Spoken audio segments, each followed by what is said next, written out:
January 1st, 1863, the new year found the Union cause in complete shambles. The stunning victories that drove the Stars and Stripes deep into the heart of the Confederacy during the spring and summer months of 1862 are now long gone, only to be replaced by devastating defeats and bloody stalemates that have resulted in nothing more than wholesale slaughter. In Tennessee, though he held on to the field, Rosecrans fought Bragg to a bloody, indecisive stalemate at Murfreesboro. In Mississippi, Grant's men floundered in the swamps as they once again failed to take the impregnable river fortress of Vicksburg. And finally, in Texas, where federal ineptitude and rebel ingenuity resulted in the loss of the vital port of Galveston. Regardless of all these losses and setbacks, none of these were as catastrophic as Burnside's repulse at Fredericksburg. Despite outnumbering Bobby Lee by 40,000 men, Burnside decided to do nothing more than send thousands of brave Northern soldiers to their deaths in hopeless charges. The defeat was so devastating that it unearthed many structural problems afflicting the Grand Army that is tasked with taking Richmond. Problems that range from the lowliest private to the commanding general himself. For many in the Army of the Potomac, they begin to seriously question how dedicated they actually are to fighting this war and if the Union is even worth preserving. Though not always present on the military front, Abraham Lincoln filled a crucial role that helped the North win the American Civil War. While his generals fought battles, Lincoln led from the civilian front, from keeping the economy going in the midst of war to providing whatever was needed for his soldiers to continue the fight. You can do the same with Lincoln and other famous people from the past in Heroes of History, the sponsor of today's video.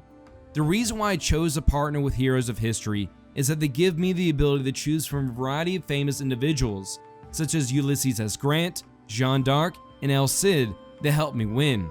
I get to mix and match various people who might have never crossed paths and use them to fight and win battles. That alone makes this game unique and worth playing.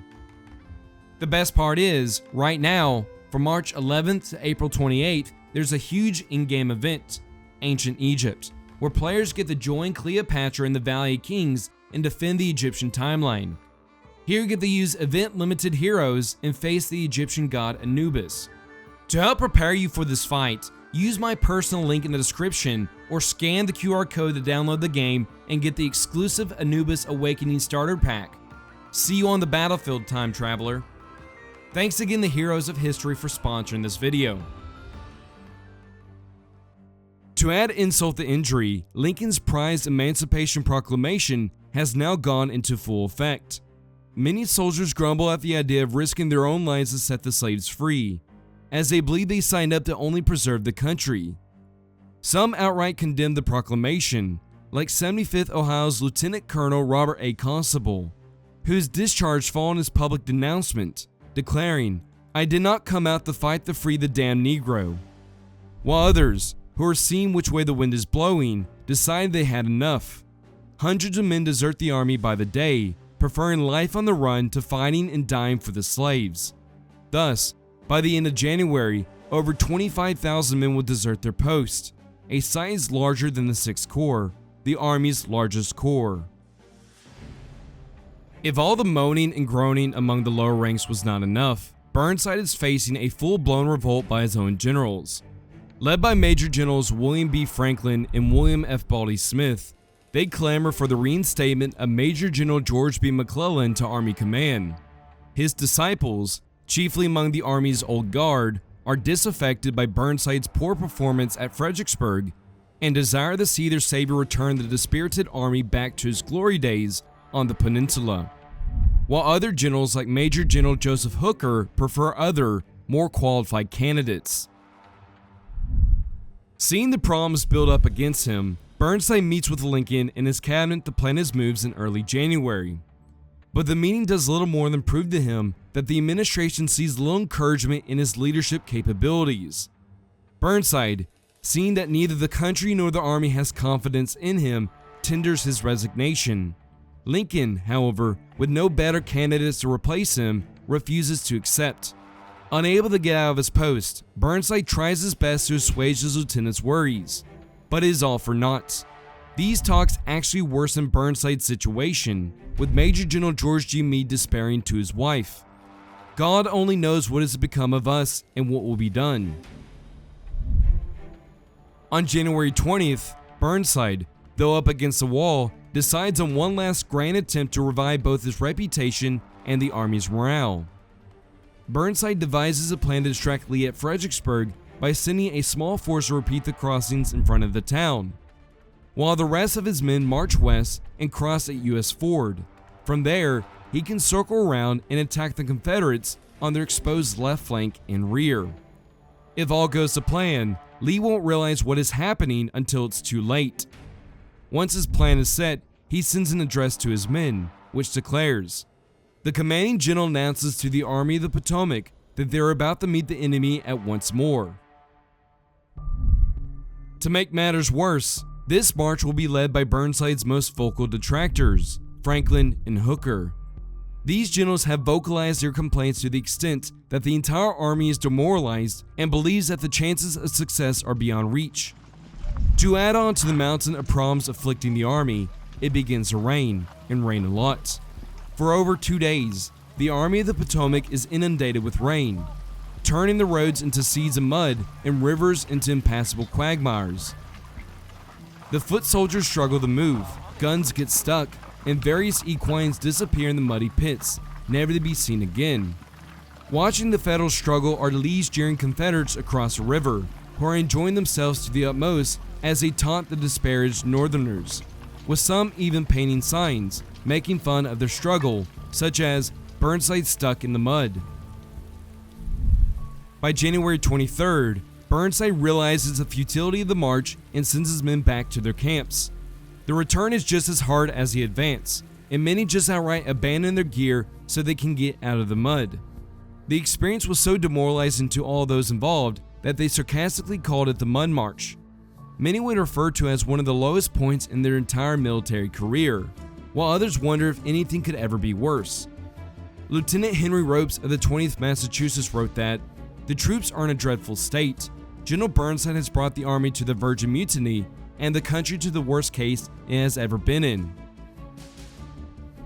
With his last chance to revive his reputation now floundering in the mud, he decides it is finally time to clean house and remove all the snakes in the army. That night, Burnside composes General Orders No. 8, a list of 8 high-ranking officers he once cashiered, which includes, but is not limited to, Generals Franklin, Smith, and the acid-tongued Hooker. However, much to Burnside's chagrin, he would have to get Lincoln to sign off on such a matter. The next day, Burnside travels to Washington and presents Lincoln with his dilemma: either accept General Orders No. 8 or once again his resignation. Lincoln, tired of Burnside's spasmodic outbursts in the past month, decides on the latter. But instead of outright leaving the army, Lincoln persuades Burnside to take some time off. With Lincoln's decision, the Franklin-Smith cabal has succeeded in their primary goal of ousting Burnside, while at the same time possibly preventing a second, more disastrous battle along the Rappahannock. However, they failed miserably in their second goal, seeing McClellan return to save the army. Instead, Lincoln decides on another candidate, a candidate he almost picked 2 months earlier, a man who said he can fix all the problems, a man who knows exactly what he's going to do against Bobby Lee, and a man the news heralded as a fighting general. The man Lincoln chooses to replace Burnside is Major General Joseph Fighting Joe Hooker.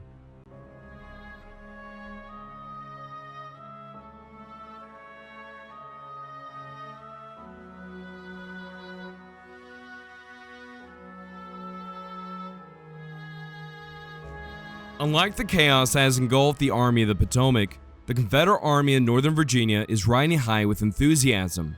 Its commander, 56-year-old General Robert E. Lee, is at the pinnacle of his powers. Despite his time as a timid, unaccomplished officer in the early months of the war, the second Lee took command of the principal army of the Confederacy. His daring actions made him the most celebrated commander in the South. In June of 1862, he drove McClellan's massive army from the gates of Richmond.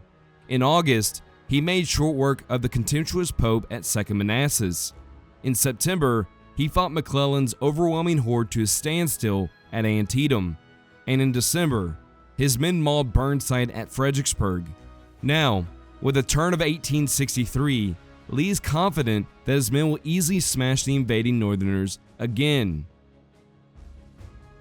In 7 months, Lee has outgeneraled every single one of his opponents. This was in large part due to Lee's ability to measure them up and use their weaknesses against them. McClellan's caution did wonders for his aggressive style during his 2 stints in command. Pope's bullish personality was easy to use against him. Even when forced on the defensive following the thrashing his men took at Antietam, Burnside's unimaginative attacks did little to worry the old man. Joking to Longstreet, Lee said, "I fear they may continue to make these changes till they find someone whom I don't understand." When Lee reads in a northern newspaper that Fighting Joe Hooker has replaced Burnside, he decides to comically refer to his new opponent as Mr. F.J. Hooker. Yet, Lee does not deserve all the credit. Though he led the way to victory, his lieutenants deserve much for expertly executing his plans. At the turn of 1863, Lieutenant General Thomas J. Stonewall Jackson is the most famous soldier in the war, and is even hailed as the hero of the war. Ever since his determined stand at First Manassas, Jackson has become instantly recognizable throughout the South. His star has only been on the ascent following his stunning Shenandoah Valley campaign. Along with the general, his Presbyterian faith has become highly publicized too, with many comparing him to England's Oliver Cromwell. Mary Chestnut, a Southern diarist, marveled at Jackson's achievements. Stonewall is a regular brick, going all the time, winning his way wherever he goes. Though not as celebrated as Jackson, Lee's other 2 subordinates are equally known for their feats: Lieutenant General James Longstreet and Major General Jeb Stuart. Longstreet, whom Lee calls his old warhorse, is his most dependable officer. Though not as creative as Jackson or dashing as Stuart, Longstreet is an expert defender and a hard-hitting attacker. Whatever job Lee gives Longstreet, he will get it done, like his massive charge at Second Manassas, which swept Pope off the field, or like the defense of Marye's Heights, where Longstreet beat back 9 consecutive waves of attackers. While Stuart, Lee's eyes and ears, proved extremely effective in gathering important information for his commanding general, whether they were simple scouting missions or full-scale raids into enemy territory. At the same time, Stuart did not shy away from presenting himself as a cavalier of old, who dominated the Federal cavalry every time they came into contact. Just like their famous commanders, the men who comprise the Army in Northern Virginia are equally up to whatever Washington throws their way. Without suffering much from Fredericksburg, Lee's army stands just as strong as it had before the battle. In total, the Confederates have around 78,000 men and 250 guns, divided into 3 corps.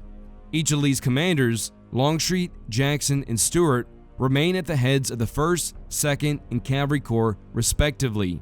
The only changes the Confederates see are at the regiment, brigade, and division levels, as those formations suffered casualties among their officer corps during the previous battle.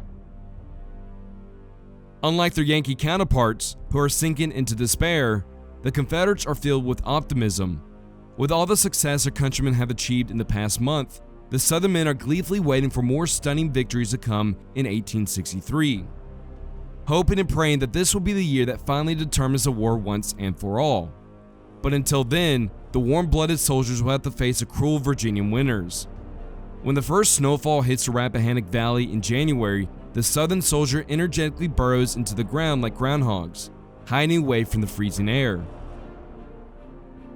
Though cold and unpleasant, this time proves exciting, especially for the boys from the deep south, who have rarely seen lots of snow. At the end of January, following a heavy snowfall, the men of Robertson's Texans form battle lines and assault the camp of Teague's Georgians with snowballs. The 2 sides line up less than 100 yards apart and pelt their opponents with snow. Just like actual pitched battles, rebel yells are shouted, charges are made, and prisoners are taken. Seeing all the commotion, more would join in until over 9,000 men are engaged. This rambunctious battle alarms the Federals across the river, who rush to their arms as they believe they're about to be attacked. When the Great Snowball Fight of 1863 comes to a close, Hood's division emerges victorious, much to the annoyance of the Confederate High Command. With winter in full effect, men in the Southern Army do whatever they can to pass the time. Drills and reviews are held, much to the chagrin of many. Christian revivals sweep the camps, saving hundreds of souls, and concerts are performed to delight of thousands. Yet one of the most fun times, not just for the rebels, but for both sides, is the unofficial meetings between the soldiers along the Rappahannock. For the entire duration of winter, for almost 4 months, an unofficial truce is declared among the pickets who patrol the river. During this time, they would meet, talk, and exchange valuable items, such as Southern tobacco and Northern coffee. Officers from both sides try to break up this cartel, but see little success. Even though the Southerners have recently turned the tide on the Federal hosts across the river, they're struggling to fight a more determined foe: starvation. The Confederate supply problems revolve around the sole dependence upon the single track of the Richmond, Fredericksburg, and Potomac Railroad as the lifeline of Lee's army. This bottleneck causes the Confederates to eat through their supplies before they can be replenished. Unable to stockpile food, Lee is forced to spread his army out across central Virginia to ensure his men and horses are able to eat, with some even being posted as far south as the James River. This predicament forces the old general to remain on the defensive and, most frustratingly, react to Federal aggression. Though his current situation easily beat back Burnside's idiotic tactics, Lee realizes that the next battle may not be so easy. Thus, unsure when or where the Federals will strike, Lee orders his men to construct fortifications, which stretch almost 25 miles along the Rappahannock. Major Sandy Pendleton, a member of Stonewall's staff and a student of the Napoleonic Wars, said that the elaborate earthworks reminded him of the famous lines of Torres Vedras in Portugal.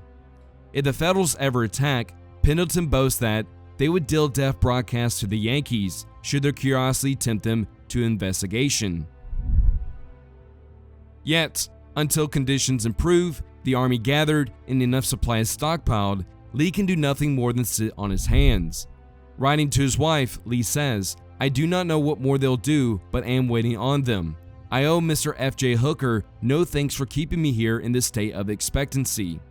Luckily for Lee, his scattered forces, and their fragile supply chain, the new commander of the Army of the Potomac has more pressing matters at hand to attend to than assaulting an entrenched foe in the dead of winter.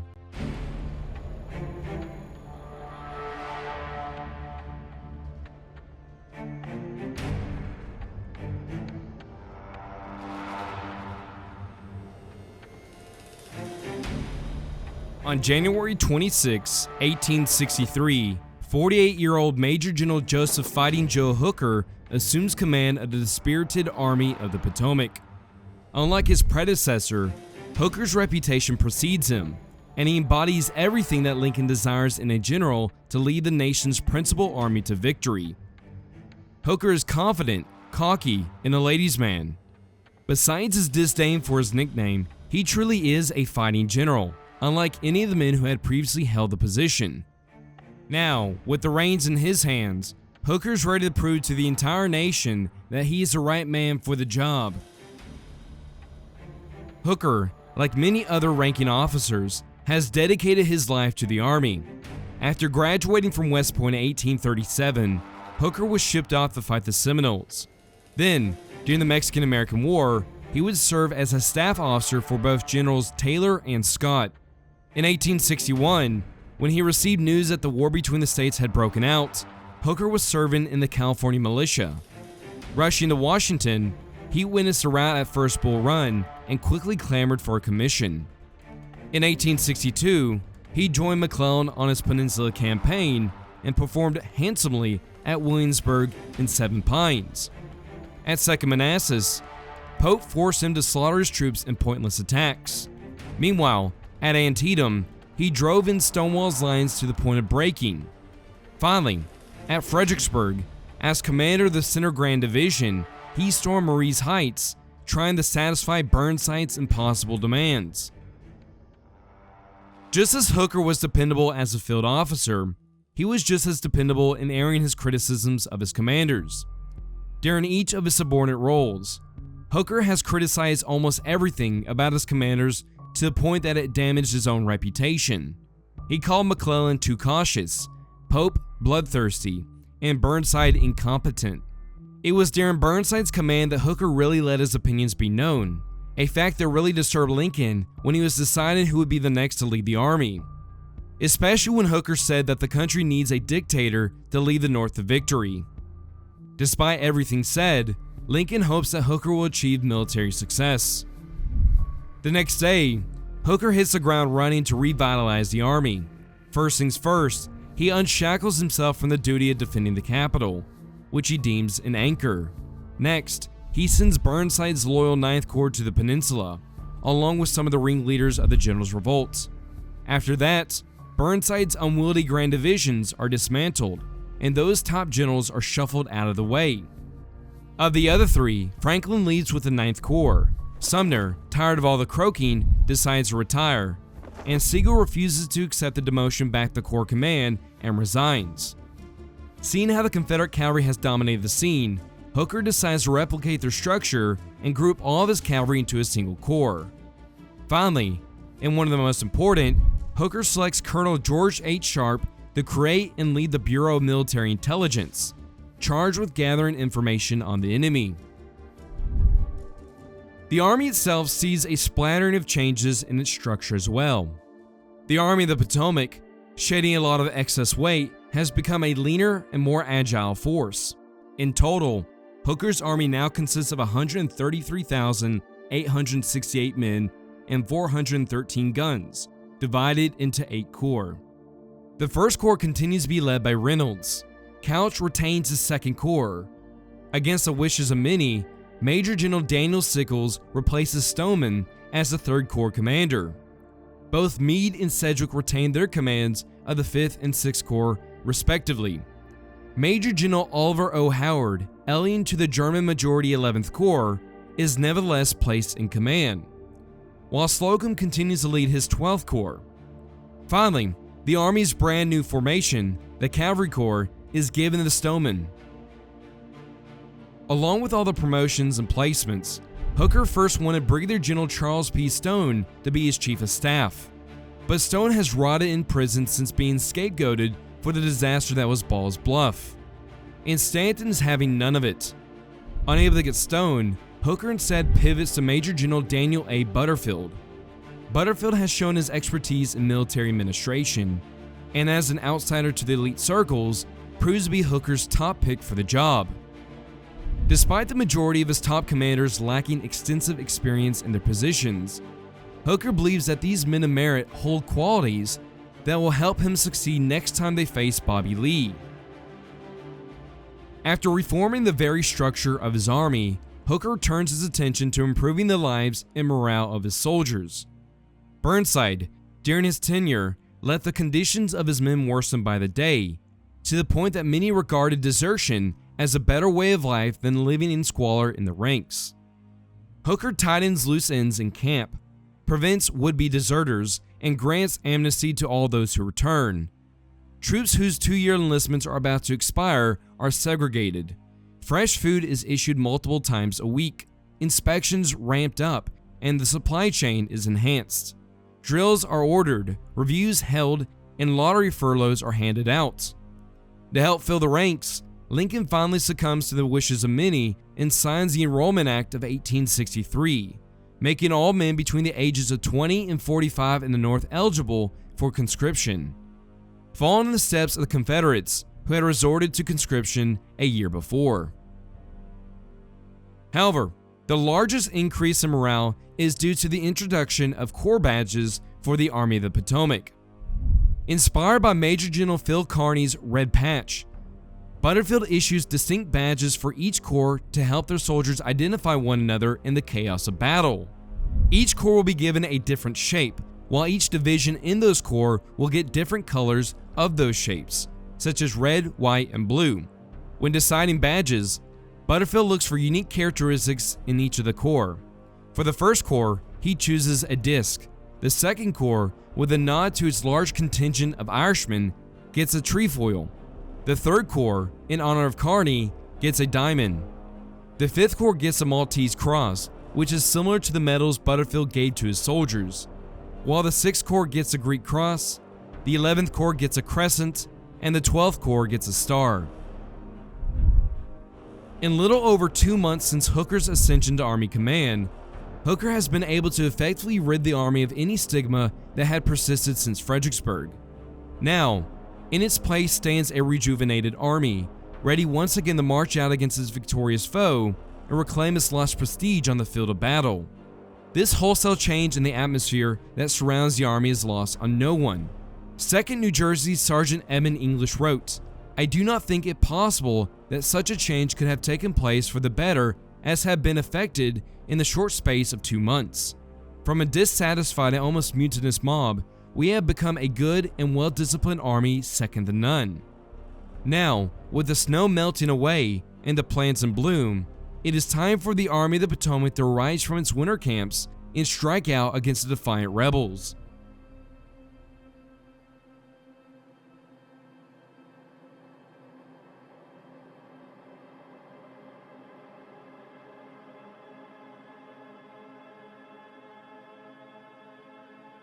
In late February, as the two sides stare ominously at each other, Lee receives worrying news. The 9th Corps under Baldy Smith has left the Army of the Potomac and is moving to the tip of the Virginia Peninsula. Though Davis is not worried about a full-scale attack from this sector, he requests at least send some of his forces to counter this threat and garrison Richmond. Lee agrees and dispatches Longstreet with 2 of his crack divisions, Hood and Pickett, some 18,000 men. Longstreet leaves the army with stipulations they will rush back if the Federals start stirring. The remainder of his 1st Corps, the divisions of McLaws and Dick Anderson, will remain with the army under Lee's own supervision. Even though this shrinks the army in Northern Virginia from 78,000 to 60,000 men, it lessens the demand for supplies along the Fredericksburg sector. Lee's decision to detach a quarter of his force in the face of Hooker's numerically superior army is risky, as when the army was still together, he was already outnumbered by more than 40,000 men. Now, with Longstreet heading to southern Virginia, Lee has willingly widened the gap between the two forces, with Hooker now having a 2-to-1 advantage over the Confederates. Lee's betting that Longstreet will be able to complete his guard duty in Richmond and get back in time whenever Hooker decides to go on the offensive.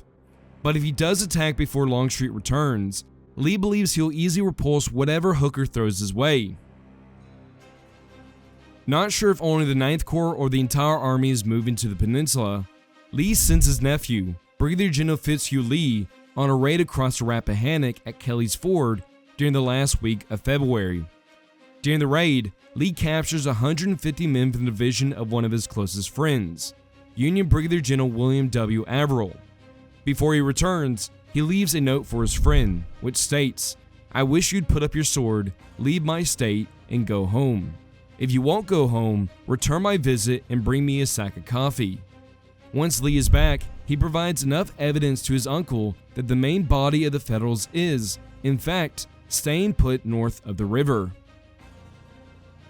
However, when Hooker gets word of this raid, he is furious and demands somebody take care of these disgraceful cavalry surprises.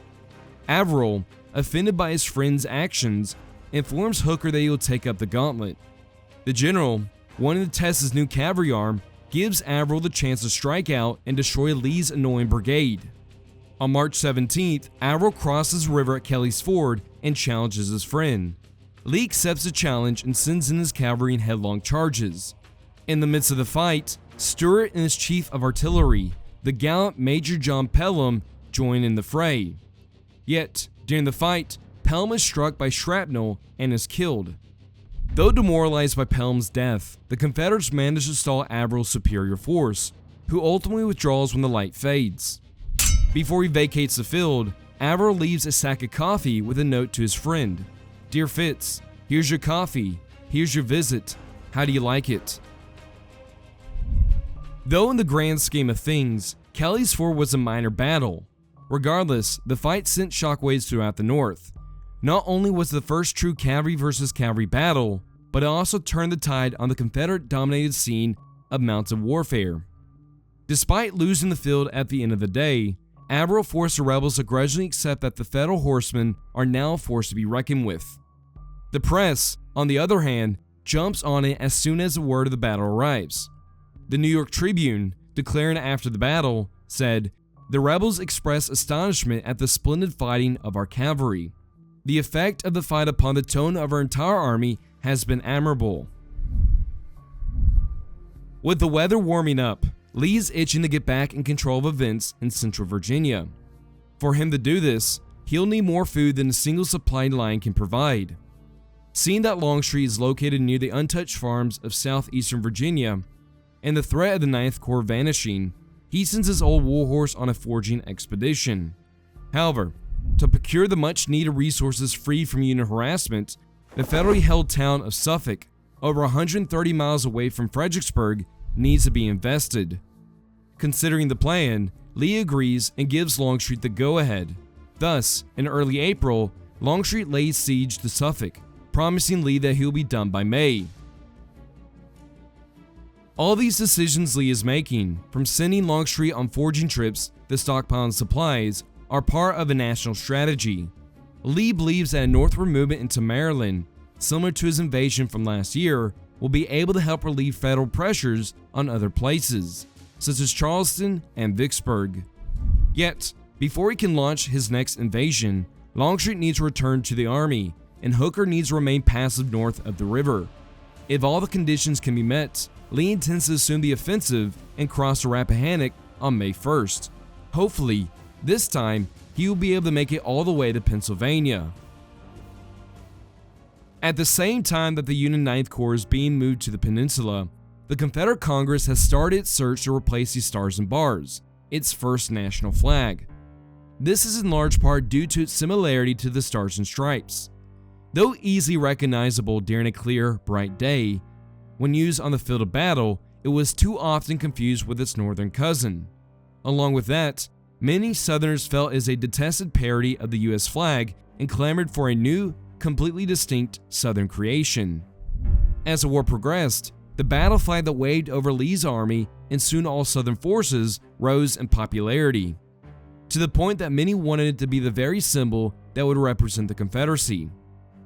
Thus, lawmakers, with some recommendations from Beauregard, took the flag and overlaid it on an empty white banner.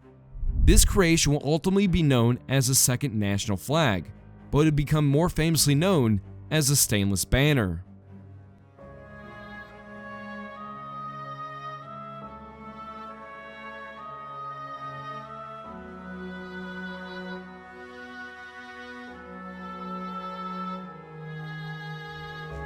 While Lee contemplates his strategic situation, Hooker invites Lincoln to tour the reinvigorated Army of the Potomac on April 4th. To welcome his commander-in-chief, Hooker plans an army-wide review. For the next few days, Lincoln tours 5 of the 8 corps, over 85,000 men. During the review, Lincoln revels in the sight of all of soldiers, especially when the famous formations march by, such as the German musicians, dirty Zouaves, and the fabled Iron Brigade. Funny enough, Lincoln is not the only one in attendance, as curious rebel onlookers crowd the heights across the river to get a sight of the grand procession. Though the president enjoyed himself fully while watching the pageantry, his real intention is to join in the discussions concerning Hooker's upcoming campaign. During their talks, Lincoln desires to play a more active role in the formation of the campaign, considering that he failed to do so with Burnside. Even with that, Hooker never shied away from his brashness. When Lincoln mentions if Hooker will reach Richmond, the general responds by saying, "Excuse me, Mr. President, but there's no if in the case. I'm going straight to Richmond." After spending almost a week with Hooker, Lincoln returns to the capital on April 10th, leaving his general to draw up his plans. Just like Burnside, Hooker's facing the very same problems that puzzled his predecessor, the Rappahannock. He first considers moving downstream from Fredericksburg and force a lodgment at Skinker's Neck. Though this route has its merits, the earthworks that Lee's men have thrown up in the last few months will dampen any support for the thrust, as even with mass artillery support, attempting a breakout will be a slaughter akin to Fredericksburg. However, luckily for Hooker, new intel from Sharp arrives, helping him decide his course of action. According to Sharp and his bureau, the fragile state of Lee's supply lines offers a tempting target for Hooker to sever. With Lee's inability to stockpile supplies in any substantial capacity, Hooker reasons that if the rebels' lifeline is cut, Lee will be forced to abandon his highly defensible Rappahannock line. Seeing this as the most ideal route, Hooker taps Stoneman and his newly organized cavalry corps to conduct the raid. The general plans for Stoneman to swing around Lee's left flank and wreak havoc in the Confederate rear, severing the railroad and cutting any lines of communication. If all goes to plan, Lee will be forced to fight or retreat, thus allowing the Army of the Potomac to cross the Rappahannock without much resistance. On April 12th, Hooker, brimming with confidence, sends his plans to Lincoln, who approves the move. Once his plans are confirmed, Hooker sends word to Stoneman to get his troopers ready to move in the morning. With his plans now in motion, Hooker could not be happier, declaring to some of his officers, "My plans are perfect, and when I start to carry them out, may God have mercy on General Lee, for I will have none." The next day, April 13th, Stoneman, leading the largest cavalry force the war has yet seen, over 10,000 men, moves out, opening Hooker's spring campaign against the rebels. By daylight, Stoneman begins probing for places to cross, but finds nothing to his liking. Even on April 14th, he has similar bad luck. But as soon as the 15th arrives, the entire Rappahannock River Valley is hit with a deluge of rain that rapidly swells the river, making it impassable. Seeing no chance to cross, Stoneman cancels the move and pulls back, reporting to Hooker the disappointing news. Refusing to let the weather stymie his advance, Hooker redoubles his efforts in finding a new way around Lee's entrenchments. Though his initial plans failed, Hooker once again uses Sharp's nearly accurate information about Lee's soldiers to plan his next course of action. Sharp, with fresher intel, is able to identify 90% of Lee's infantry in their locations, giving Hooker a similar, if not a better, idea of the makeup of the Confederate Army than Lee. Just like his first plan, Hooker decides to redouble his efforts, but this time using his infantry to sever Lee's communications. Hooker's plan calls for a grand turning movement around Lee's left flank at Kelly's Ford, using roughly 40,000 men from the 5th, 11th, and 12th Corps. Once across the Rappahannock, these corps will continue their march, swiftly cross over the Rapidan, and concentrate at the Chancellorsville crossroads, which sits in the dense Virginia wilderness. From there, they'll march upon Lee's unprotected left flank. To distract the Confederates while his main thrust moves, another 40,000 men from the 1st and 6th Corps will force a crossing at Fredericksburg, threatening Jackson's lines atop Marie's Heights. Finally, 35,000 men from the 2nd and 3rd Corps will remain at Falmouth to be used as a mobile reserve to support either flank. Stoneman, just like before, will be sent to ravage the Confederate rear, distracting Stuart's cavalry. While calculating time, Hooker reasons that his flying column will have roughly 36 hours to cross over the two rivers and concentrate before Lee learns of the movement. Once Lee finds out, Hooker believes he'll be unable to do anything but retreat in the face of this audacious move. Though Hooker is confident in his plan, he is unhappy with the corps that will be representing his main thrust, mainly the 11th and 12th Corps, as these corps are too far removed from prying Confederate eyes, making them ideal to lead the daring march. Hooker would ideally prefer these two corps to be placed in a supporting role rather than representing his spearhead. This is due to the 11th Corps being the smallest and least dependable of all the corps in the Army, while the 12th Corps is the second smallest and ranks first in terms of desertion. Nevertheless, Hooker intends to carry on and hopes these weaker corps will see as little combat as possible. With everything set, Hooker orders his flying column to march out in the pre-dawn hours of April 27th. With a date finally set to kick off the campaign, Hooker has no doubt that Lee is completely unaware of what is about to come his way.